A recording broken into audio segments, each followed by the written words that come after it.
So guys അങ്ങനെ വീണ്ടും നമ്മുടെ പുതിയ വീഡിയോയിലേക്ക് സ്വാഗതം. അപ്പോൾ നമ്മളാണെങ്കിൽ ഇന്ന് വീണ്ടും പത്രം ഇടാൻ പോകണം. എങ്ങനെയായിരുന്ന ഒരു മനുഷ്യനായിരുന്നില്ലേ. എൻ്റെ അടുത്ത് BM ബെൻസ് എന്ന് പറഞ്ഞ ഒരു വലിയ ഷോറൂം തന്നെ ഉണ്ടായിരുന്നു. അതൊക്കെ ലോസായി പോയി. ഈ സൈക്കിളൊക്കെ കാണുമ്പോൾ കൊതിയാവുന്നു. ഇന്ന് എൻ്റെ അടുത്ത് ഇതാണ്ട് ഈ ഒരു 3000 രൂപയുടെ സൈക്കിളും കയ്യിൽ പത്രമേ ഉള്ളൂ. ഇന്ന് വേണമെങ്കിൽ പത്രവും ഇടാൻ പോകണം.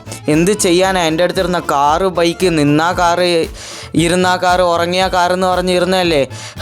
എന്താ കവാസക്കി ബൈക്ക്, BMW കാർ എന്നൊക്കെ ഇരുന്നല്ലേ. എല്ലാം ലോസായി ഗൈസ്. അപ്പം നമ്മളാണെങ്കിൽ പത്രം ഇടാൻ പോകണം. ചേട്ടാ ഇന്നാ ചേട്ടാ പത്രം, ഇന്നത്തെ പത്രം. പിന്നെ വന്നില്ലെന്ന് പറയാൻ പാടില്ലേ. അതാണ്ട് ഇന്നലത്തെ പത്രം ഇടാൻ മറന്നു ചേട്ടാ. എന്നാ പിടിച്ചോ. ഇതെന്താ അല്ലേ. എങ്ങനെയെങ്കിലും ഷോറൂമിൽ പോയിട്ട് ഒന്ന് വീണ്ടും നോക്കണം എന്താണ് ലോസായെന്ന് നോക്കട്ടെ. എന്നാ ചേട്ടാ പത്രം എന്നാ പിടിച്ചോ. എങ്ങനെ ഇരുന്ന ഒരു മനുഷ്യനാണ്. എനിക്ക് കാണുമ്പോൾ സങ്കടമാവുന്നു. എങ്ങനെയെങ്കിലും പോയിട്ട് നല്ല ഷോറൂം വീണ്ടും റെഡിയാക്കി എടുക്കണം. അതിന് നമുക്ക് പൈസ വേണം. കുഴപ്പമില്ല. ഷിൻജാനാണെങ്കിൽ നാട്ടിൽ പോയിരിക്കുക. അവനാണെങ്കിൽ ഉണ്ടായിരുന്നെങ്കിൽ ഇന്ന് നമ്മുടെ അടുത്ത് പൈസ വന്നേനെ. എങ്ങനെയെങ്കിലും അവനൊരു നല്ല ഐഡിയ കൊടുത്തേനെ. എന്നാ ചേട്ടാ പിടിച്ചോ പത്രം. എന്നാ പിടിച്ചോ ഇന്നത്തെ പത്രം. എന്തൊരു കഷ്ടമല്ലേ. സമ്മതിക്കണം പത്രം ഇടുന്നവരൊക്കെ. ഇനി സ്പീഡായിട്ട് വിട്ടുപിടിക്കാം നമ്മുടെ ഷോറൂമിൽ. ആദ്യം നമ്മുടെ ഷോറൂമിലൊന്ന് പോട്ടെ. പോയതിന് ശേഷം അവിടെ പോയിട്ട് എന്തെങ്കിലും പ്ലാൻസ് ഇടാം. എന്നാൽ പഴയതുപോലെ വീണ്ടും നമ്മൾ വണ്ടി കച്ചവടം തുടങ്ങാൻ പറ്റൂ. ഒന്ന് നമ്മൾ മൈക്കിൾ അണ്ണൻ്റെ അടുത്ത് ചോദിക്കാം. ആ സിമ്യോനാണെങ്കിൽ നമ്മുടെ അടുത്ത് അസൂയ. അത് കാരണം അവൻ എന്തോ ചെയ്ത കാരണമാണ് നമ്മുടെ ഷോറൂം ആണെങ്കിൽ കംപ്ലീറ്റ്ലി അടച്ചു പൂട്ടിയിരിക്കുന്നത്. ഗൈസ് നെക്സ്റ്റ് നിങ്ങൾക്ക് ഏത് കണ്ടൻറ്റ് വേണമെന്ന് ജസ്റ്റ് ഒന്ന് കമൻറ്റ് ചെയ്യണേ. ആൻഡ് അതിനു മുമ്പ് നമ്മുടെ വീഡിയോ ഒന്ന് ജസ്റ്റ് ഒന്ന് ലൈക്ക് ചെയ്യണം. നമ്മുടെ വീഡിയോ എങ്ങനെ ഉണ്ടെന്ന് ജസ്റ്റ് ഒന്ന് കമൻറ്റ് ചെയ്യണേ. അങ്ങനെ നമ്മൾ ഇതാണ്ട് ഷോറൂമിൽ പോയിക്കൊണ്ടിരിക്കുകയാണ്. എന്തൊരാ അല്ലേ. വീണ്ടും നമ്മൾ ക്ലച്ച് പിടിക്കണം ഗൈസ്. വീണ്ടും നമ്മൾ പിടിച്ച് നമ്മൾ കുറേ ലക്ഷറി കാറും ബൈക്കും ഇറക്കിയിട്ട് നമ്മൾ വീണ്ടും റിച്ച് മാൻ ആവാൻ പോവാണ്. എന്തെങ്കിലും ഒരു നല്ല വഴി കിട്ടുവാണെങ്കിൽ മതി നമ്മൾ നല്ല റീച്ച് ആവാൻ വേണ്ടിയിട്ട്. നമുക്ക് ആദ്യം ഒന്ന് ഷോറൂമിൽ പോയിട്ട് വരാം. ഷോറൂമിൽ കയറി. എങ്ങനെയാണ് ഉള്ളതല്ലേ. പണ്ട് എങ്ങനെ ഉണ്ടായിരുന്ന ഒരു ഷോറൂമാണ്. കുഴപ്പമില്ല. AC ഇട്ടു. ഈ നല്ല ചൂട് കാലത്ത് AC എങ്കിലും ഇടാം. എന്നാ ഇട്ടു. ന്യൂസ് എങ്കിൽ നമുക്ക് നോക്കാം. TV വെക്കട്ടെ. TV ഓണാക്കിയിടട്ടെ. എന്താ TV വരാത്തേ. ഓണാക്കടാ. സിറ്റിയിൽ വന്ന ഗാങ്സ്റ്റേഴ്സ് കാരണം സിറ്റിയിൽ മര്യാദയ്ക്ക് നടക്കാൻ പറ്റുന്നില്ല. പിടിച്ചു കൊടുക്കുന്നവർക്ക് 5 കോടി രൂപ സമ്മാനം. ശരിക്കും 5 കോടി രൂപ സമ്മാനോ. എന്നാൽ നമുക്കൊരു കൈ നോക്കിയാലോ. നമ്മൾ ആദ്യം പോയിട്ട് ഡിമാൻഡ് ചെയ്യാം. നമ്മൾ എങ്ങനെയെങ്കിലും പിടിച്ചു കൊടുക്കാം. നമുക്കറിയാത്ത ഗാങ്സ്റ്റേഴ്സോ. നമുക്ക് പോയി നോക്കാം. നിനക്ക് ആദ്യം വിളിച്ചു നോക്കട്ടെ. അല്ല വേണ്ട, നമ്മൾ നേരെ സ്റ്റേഷനിലോട്ട് പോയിട്ട് സാറുമാരുടെ അടുത്ത് എല്ലാ കാര്യവും പറഞ്ഞ് നമുക്ക് സെറ്റാക്കി എടുക്കാം. നല്ലൊരു ഐഡിയ കിട്ടിയല്ലോ. അങ്ങനെ സ്റ്റേഷൻ വന്നു ഗൈസ്. അപ്പോൾ നമ്മളാണെങ്കിൽ നേരെ ദാണ്ട് അവിടെ ഒരു പോലീസുകാരുണ്ട്. സാറേ എന്താണ് സാറേ പ്രശ്നം? എടാ മോനെ, നീ അകത്തു പോയി ചോദിച്ചു നോക്കടാ, എന്നാലും മനസ്സിലാവൂ. അങ്ങനെയല്ലേ. സോറി ചേട്ടാ. സോറി സാറേ.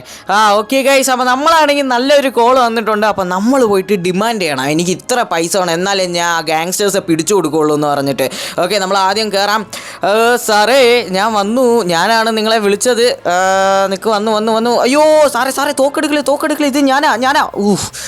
എൻ്റെ പൊന്നു സാറേ, ഞാനേ ആ കള്ളനെ പിടിച്ചു തരാം. ആ ഗാങ്സ്റ്റേഴ്സിനെ തന്നെ ഞാൻ കംപ്ലീറ്റ്ലി ഫിനിഷ് ചെയ്ത് തരാം. നിന്നെ കൊണ്ടൊന്നും പറ്റത്തില്ലടാ മോനെ.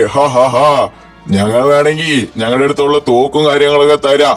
നിന്റെ ഇഷ്ടം. നീ പിടിക്കോ ഇല്ലേ? എൻ്റെ പൊന്നു സാറേ ഞാൻ പിടിക്കാം. പക്ഷെ ഞാൻ ചോദിക്കുന്ന ഡിമാൻഡ് നിങ്ങൾ തരേണ്ടി വരും. അത് എത്ര രൂപയാലും കുഴപ്പമില്ല, പക്ഷെ ആ ഗാങ്സ്റ്റേഴ്സിനെ നീ കൊല്ലണം. സോ ഗൈസ്, അങ്ങനെ നമ്മുടെ സാറാണെങ്കിൽ നമ്മുടെ അടുത്ത് എല്ലാ വെപ്പൺസും കാര്യങ്ങളൊക്കെ കൊടുത്തിട്ടുണ്ടായിരുന്നു. പിന്നെ അങ്ങനെ ഇതാണ്ട് നമ്മുടെ വോൾക്സ് വാഗൻ്റെ പോളവും കാര്യങ്ങളൊക്കെ കൊടുത്തിട്ടുണ്ട്. അപ്പോൾ നമ്മൾ നേരെ ഇവിടെ ഇരുന്ന് പോയിട്ട് ആ ഗാങ്സ്റ്റേഴ്സിൻ്റെ ആ ഏരിയയുടെ അവിടെ പോകണം. എന്നാലേ നമുക്ക് ഇന്ന് നമ്മളെ ഒരു ലൈഫ് ടൈം സെറ്റിൽമെൻറ്റ് എന്ന് ഒക്കെയാണ് പറഞ്ഞിരിക്കുന്നത് ആ പോലീസുകാർമാർ. ഏകദേശം അടുത്ത് വന്നു. ഇവന്മാർ അകത്ത് കയറി വരാണ്ടിരിക്കാൻ വേണ്ടി ഇതാണ്. ഇത് കണ്ടോ, ആ ഓയിൽ ക്യാന് ഇവിടെ വെച്ചിരിക്കുന്നത്. ഇത് മറ്റേ ട്രെയിനിൽ വലിച്ചുകൊണ്ട് പോകുന്ന ഒരു കാരിയർ പോലെയല്ലേ. എന്നാലും ശരി, നമ്മൾ ആദ്യം ഈ വണ്ടിക്ക് ഒന്നും ആവാൻ പാടില്ല. അത് കാരണം നമ്മൾ എവിടെയെങ്കിലും കൊണ്ടുപോയി പാർക്ക് ചെയ്യാം. സോ ഗൈസ്, അങ്ങനെ നമ്മൾ ഈ ഒരു മിഷൻ കംപ്ലീറ്റ് ആകുകയാണെങ്കിൽ നമുക്ക് ലൈഫ് ടൈം സെറ്റിൽമെൻ്റ് ആണ്. നമ്മുടെ ഷോറൂമും കാര്യങ്ങളൊക്കെ കുറേ കാറും കാര്യങ്ങളും ഇറക്കിയിട്ട് വരാം. ഇതാരാ ഷൂട്ട് ചെയ്യാം. നിൽക്ക്, എല്ലാവരും കൊല്ലാം. എടാ എൻ്റെ അടുത്തും കുറേ തോക്കും കാര്യങ്ങളൊക്കെ കൊടുത്തിട്ടുണ്ടാ. ലോസ് ആൻഡോസിൽ പോലീസ് ഡിപ്പാർട്ട്മെൻറ്റാണ് എനിക്ക് എല്ലാം കൊടുത്തത്. മനസ്സിലായോ? എന്നാ പിടിച്ചോ, മെഷീൻ ഗണ്ണാണ്, ഒരൊറ്റ ട്രിഗർ മതി, 100 ബുള്ളറ്റാണ് കയറി വരാൻ. ഇത് കണ്ടോ, ഇത് എത്ര പേരാ അല്ലേ, വെറുതെ അല്ലേ. ഈ പട്ടി വരെ എന്താ, ഇവനെ ആദ്യം കൊല്ലണം. Sorry guys, so guys just for entertainment പർപ്പസിന് വേണ്ടിയാണ്, റിയൽ ലൈഫിൽ ആരും ഇങ്ങനെ കാണിക്കാൻ പാടില്ല കേട്ടോ. ഓക്കെ, നമ്മൾ ജസ്റ്റ് ഒന്ന് ഷൂട്ട് ചെയ്ത് നോക്കാം. എൻ്റെ പൊന്നോ, എത്ര പേരാണ് അടിച്ചു കയറി വരുന്നേ. അങ്ങനെ ഫൈനലി ടാസ്ക് കംപ്ലീറ്റ് ആകാനേ ഉള്ളൂ. ഇനി 2 പേരും കൂടി ഉള്ളൂ. അവന്മാരെയും കൊന്നു കഴിഞ്ഞാൽ അത്രേ ഉള്ളൂ. നമുക്ക് ഷോറൂം റെഡിയാക്കേണ്ട രീതിയിൽ നമുക്ക് പൈസ കിട്ടും. എൻ്റെ പൊന്നോ, ദാണ്ട് ബ്ലാസ്റ്റായി. പക്ഷേ ഇവൻ എന്താ ഇത് നമ്മളെ ഷൂട്ട് ചെയ്തുകൊണ്ടിരിക്കുന്നേ? ദാണ്ട് അത്രേ ഉള്ളൂ. സോ ഗൈസ്, അങ്ങനെ ഫൈനലി കംപ്ലീറ്റ് ആയിരിക്കുകയാണ്. ഞാൻ $3 മില്യൺ ആണ് ആ പോലീസുകാരൻ്റെ അടുത്ത് ചോദിച്ചിരിക്കുന്നത്. അപ്പോൾ നമ്മളെല്ലാം മിഷൻ കംപ്ലീറ്റ് ആയെന്ന് നമുക്ക് ജസ്റ്റ് ഒന്ന് പറയാം. ഹലോ സാറേ, നിനക്കെന്താ? ഹലോ സാറേ, എന്നാ മറന്നോ? $3 മില്യൺ ഇപ്പം എൻ്റെ അക്കൗണ്ടിൽ ക്രെഡിറ്റ് ആകണം. സോ ഗൈസ്, അപ്പോൾ ഫൈനലി $3 മില്യൺ നമ്മുടെ അക്കൗണ്ടിൽ ക്രെഡിറ്റ് ആയിട്ടുണ്ട്. അപ്പോൾ നെക്സ്റ്റ് എന്ത് വീഡിയോ ഇടാൻ ജസ്റ്റ് ഒന്ന് കമൻറ്റ് ചെയ്യുക, ലൈക്ക് ചെയ്യുക. ബൈ.